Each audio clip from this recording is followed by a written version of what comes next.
जय माता दी, जय श्री राम।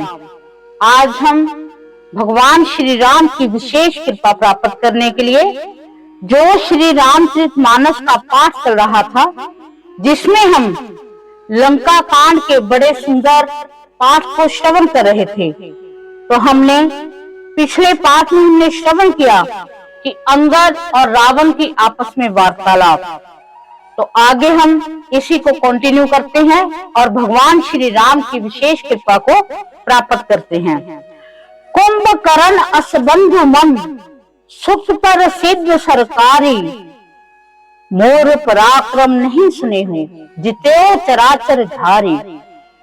वह बोला कि अरे मूर्ख, कुंभकर्ण ऐसा मेरा भाई है, इंद्र का शत्रु, सुप्रसिद्ध मेघनाद मेरा पुत्र है, और मेरा पराक्रम तो तूने सुना ही नहीं कि मैंने संपूर्ण जड़ चेतन जगत को जीत लिया है।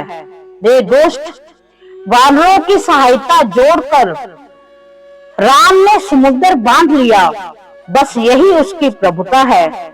समुद्र को तो अनेकों पक्षी भी लांघ जाते हैं, पर इसी से वह सभी शूरवीर नहीं हो जाते। अरे मूर्ख बंदर, सुन, मेरी एक एक भुजा रूपी समुद्र बल रूपी जल से पूर्ण है, जिसमें बहुत से शूरवीर देवता और मनुष्य डूब चुके हैं। बता, कौन ऐसा शूरवीर है जो मेरा इन अथाह और अपार 20 समुद्रों का पार पा जाएगा। रे दोस्त, मैंने दिक्पालों तक से जल भरवाया और तू एक राजा का मुझे सोच सुनाता है। यदि तेरा मालिक, जिसकी गुण गाथा तो बार बार कह रहा है, संग्राम में लड़ने वाला योद्धा है, तो वह दूत किस लिए भेजता है? शत्रु से प्रीति करते उसे लाज नहीं आती। कैलाश का मंथन करने वाली मेरी भुजाओं को देख। फिर अरे मूर्ख वानर, अपने मालक की सराहना करना। रावण के बहुत समान शूरवीर कौन है, जिसने अपने ही हाथों से सिर काट काट कर अत्यंत हर्ष के साथ बहुत बार उन्हें अग्नि में होम दिया। स्वयं गौरापति शिवजी इस बात के साक्षी हैं।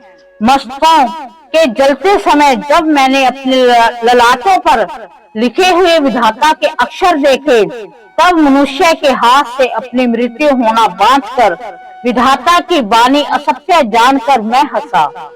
उस बात को समझकर भी मेरे मन में डर नहीं है, क्योंकि मैं समझता हूँ कि बूढ़े ब्रह्मा ने बुद्धि भ्रम से ऐसा लिख दिया है। अरे मूर्ख, तू लज्जा और मर्यादा छोड़कर मेरे आगे बार बार दूसरे वीर का बल कहता है।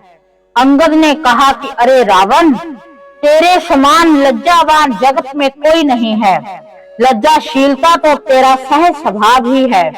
तू अपने मुंह से अपने गुण कभी नहीं कहता।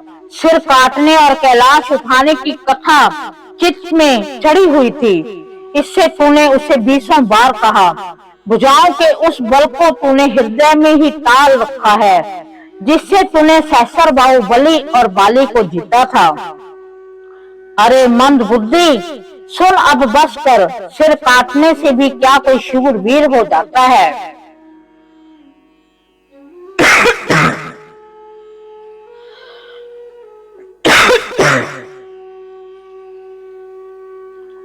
इंद्रजाल रचने वाले को वीर नहीं कहा जाता, यद्यपि वह अपने ही हाथों अपना सारा शरीर काट डालता है। अरे मंद बुद्धि, समझकर देख, पतंगे मोहवश आग में जल मरते हैं, गधों के झुंड बोझ लाद कर चलते हैं, पर इस कारण वह शूरवीर नहीं कहलाते। अरे दोस्त, अब बतक बढ़ाव मत कर, मेरा वचन सुन और अभिमान त्याग दे। हे दशमुख, मैं दूत की तरह संधि करने नहीं आया हूँ। श्री रघुवीर जी ने ऐसा विचार कर मुझे भेजा है। कृपालु श्री राम जी बार बार ऐसा कहते हैं कि सियार के मारने से सिंह को यश नहीं मिलता। अरे मूर्ख, प्रभु के वचनों को मन में समझकर कि मैंने तेरे कठोर वचन सहे हैं, नहीं तो तेरे मुंह तोड़कर मैं सीता जी को जबरदस्ती ले जाता। अरे अधम, देवताओं के शत्रु तेरा बल तो मैंने तभी डाल लिया जब तूने सोने में पराई स्त्री को चुरा लाया। तू राक्षसों का राजा और बड़ा अभिमानी है, परंतु मैं तो श्री रघुनाथ जी के सेवक का दूत हूँ। यदि मैं श्री राम जी के अपमान से न डरूं तो तेरे देखते देखते ऐसा तमाशा करूं कि तुझे जमीन पर पटक कर तेरी सेना का संहार करके तेरे गांव को चौपट करके, अरे मूर्ख, तेरी युवती स्त्रियों सहित जानकी जी को ले जाऊं। यदि ऐसा करूं तो भी इसमें कोई बढ़ाई नहीं है। मरे हुए को मारने में कुछ भी पुरुष का बहादुरी नहीं है। वाम मार्गी, कामी, कंजूस, अत्यंत मूढ़, अति दरिद्र, बदनाम, बहुत बुरा, नित्य का रोगी, निरंतर क्रोध युक्त रहने वाला, भगवान विष्णु से विमुख, वेद और संतों का विरोधी, अपना ही शरीर पोषण करने वाला, पराई निंदा करने वाला और पाप की खान से यह 14 प्राणी जीते जी मुर्दे के समान हैं। अरे दोस्त, ऐसा विचार कर, मैं तुझे नहीं मारता। अब तो मुझ में क्रोध न पैदा कर। अंगद के वचन सुनकर राक्षस राज रावण दांतों से होठ काटकर क्रोधित होकर हाथ मलता हुआ बोला, अरे नीच बंदर, अब तू मरना ही चाहता है। इसी से छोटे मुंह बड़ी बात कहता हूँ। अरे मूर्ख बंदर, तू जिसके बल पर कड़वे वचन बक रहा है उसमें बल, प्रताप, बुद्धि अथवा तेज कुछ भी नहीं है। उसे गुणहीन और मानहीन समझकर ही तो पिता ने वनवास दे दिया। उसे एक तो वह दुख, उस पर युवती स्त्री का विरह, और फिर दिन रात मेरा डर बना रहता है। जिनके बल का तुझे गर्व है, ऐसे अनेकों मनुष्यों को तो राक्षस रात दिन खाया करते हैं। अरे मूढ़, जिद छोड़कर समझ, जब उसने श्री राम जी की निंदा की तब तो कपि श्रेष्ठ अंगद अत्यंत क्रोधित हुए, क्योंकि जो अपने कानों से भगवान विष्णु और शिव की निंदा सुनता है उसे गोवध के समान पाप होता है। वानर श्रेष्ठ अंगद बहुत जोर से कटकटाए और उन्होंने चमक कर अपने दोनों भुजदंडों को पृथ्वी पर दे मारा। पृथ्वी हिलने लगी, सभासद गिर पड़े और भय रूपी पवन से ग्रस्त होकर भाग चले। रावण गिरते गिरते संभल कर उठा, उसके अत्यंत सुंदर मुक्त पृथ्वी पर गिर पड़े। कुछ तो उसने उठाकर अपने सिरों पर सुधार कर रख लिया और कुछ अंगद ने उठाकर प्रभु श्री रामचंद्र जी के पास फेंक दिए। मुक्तों को आते देखकर वानर भागे।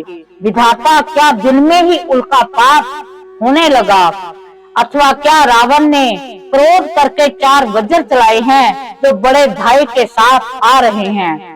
प्रभु ने हंसकर कहा कि मन में डरो नहीं, ये ना उल्का है, ना वज्र है, ना केतु या राहु ही है। अरे भाई, ये तो रावण के मुख हैं जो बाली पुत्र अंगद के फेंके हुए आ रहे हैं। पवन पुत्र श्री हनुमान जी ने उछलकर उनको हाथों से पकड़ लिया और लाकर प्रभु के पास रख दिया। रीछ और वानर तमाशा देखने लगे। उनका प्रकाश सूर्य के समान था। वहां क्रोध युक्त रावण सबसे क्रोधित होकर कहने लगा कि बंदर को पकड़ो, लो और पकड़कर मार डालो। अंगद यह सुनकर मुस्कुराने लगे। रावण फिर बोला कि इसे मारकर सब योद्धा तुरंत दौड़ो और जहां कहीं रीछ वानरों की पाओ वहीं खा डालो। पृथ्वी को बंदरों से रहित कर दो और जाकर दोनों तपस्वी भाइयों को जीते जी पकड़ लो। रावण के कोप भरे वचन सुनकर तब युवराज अंगद क्रोधित होकर बोले, तुझे गाल बजाते लाज नहीं आती? अरे निर्लज्ज, अरे कुल नाशक, गला काट कर मर जा। मेरा बल देखकर भी क्या तेरी छाती नहीं फटती? अरे स्त्री के चोर, अरे कुमार्ग पर चलने वाले, अरे दुष्ट, पाप की राशि, मंद बुद्धि और कामी, तू सन्निपात में क्या दुर्वचन बक रहा है? अरे दुष्ट राक्षस, तू काल के वश हो गया है। इसका फल तू आगे वानर और भालियों के चपेटे लगने पर पावेगा। राम मनुष्य है, ऐसा वचन बोलते ही अरे अभिमानी, तेरी जीभें नहीं गिर पड़ती। इसमें संदेह नहीं है कि तेरी जीभें सिरों के समान रणभूमि में गिरेंगी। रे दशकंद, जिसने एक ही बाण से बाली को मार डाला, वह मनुष्य कैसे हैं? अरे कुजाति, अरे जड़, 20 आंखें होने पर भी तू अंधा है। तेरे जन्म को धिक्कार है। श्री रामचंद्र जी के बाण समूह तेरे रक्त की प्यास में प्यासे हैं। इस डर से और कड़वी बकवाद करने वाले नीच राक्षस, मैं तुझे छोड़ता हूँ। मैं तेरे दांत तोड़ने में समर्थ हूँ, पर क्या करूँ? श्री रघुनाथ जी ने मुझे आज्ञा नहीं दी। ऐसा क्रोध आता है कि तेरे 10 मुंह को तोड़ डालूं और तेरी लंका को पकड़कर समुद्र में डुबा दूं। तेरी लंका गूलर के फल के समान है। तुम सब कीड़े उसके भीतर निडर होकर बस रहे हो। मैं बंदर हूँ, मुझे इस फल को खाते क्या देर थी। श्री रामचंद्र जो बहुत उदार हैं, उन्होंने वैसी आज्ञा नहीं दी। अंगद की युक्ति सुनकर रावण मुस्कुराया और बोला कि अरे मूर्ख, बहुत झूठ बोलना तूने कहाँ सीखा? बाली ने तो कभी ऐसा गाल नहीं मारा। जान पड़ता है कि तू तपस्वियों से मिलकर लबार हो गया है। अंगद ने कहा कि अरे 20 भुजा वाले, यदि तेरी 10 जीवें मैंने नहीं उखाड़ ली तो सचमुच मैं लाबार ही हूँ। श्री रामचंद्र जी के प्रताप को समझकर अंगद क्रोधित हो उठे और उन्होंने रावण की सभा में प्रण करके अपने पैर रोक दिया और कहा कि अरे मूर्ख, यदि तू मेरा चरण हटा सके तो श्री राम जी लौट जाएंगे। मैं सीता जी को हार गया। रावण ने कहा कि हे सब वीरों सुनो, पैर पकड़कर बंदर को पृथ्वी पर पछाड़ दो। इंद्रजीत आदि अनेक बलवान योद्धा जहां तहां से हर्षित होकर उठे। वह पूरे बल से बहुत से उपाय करके झपटते हैं, पर पैर चलता नहीं है। तब सिर नीचा करके फिर अपने अपने स्थान पर जा बैठते हैं। पैर चलता नहीं है, तब सिर नीचा करके फिर अपने अपने स्थान पर जा बैठते हैं। काकभूषणी जी कहते हैं कि वे देवताओं के शत्रु फिर उत्तर झपटते हैं, परंतु हे सर्पों के शत्रु गरुड़ जी, अंगद का चरण उनसे वैसे ही नहीं चलता जैसे कोई योगी पुरुष मोह रूपी वृक्ष को नहीं उखाड़ सकते। करोड़ों वीर योद्धा जो बल में मेघ नाथ के समान थे, हर्षित होकर उठे। वह बार बार झपटते हैं, पर वानर का चरण नहीं उठता। तब लज्जा के मारे सिर नवाकर बैठ जाते हैं। भूमि न छाड़त कपि चरण, देखत रिपुमद भाग। कोटि विघन ते संत कर, मन जिम नीति न त्याग। इस प्रकार हमने बड़ा सुंदर भाग का श्रवण किया, जिसमें अंगद और रावण का संवाद भी चल रहा है और उनकी महिमा भी चल रही है। भगवान श्री राम की महिमा अपरंपार है। तो हमने बड़ी सुंदर कथा का श्रवण किया। हम भगवान श्री राम से प्रार्थना करते हैं कि वो हम पर अपनी कृपा दृष्टि बनाए रखें, हमें अपने चरणों में लगाए रखें। अगर हमसे कोई गलती हो गई है उसे वो क्षमा करें। इसी के साथ जय माता दी, जय श्री राम।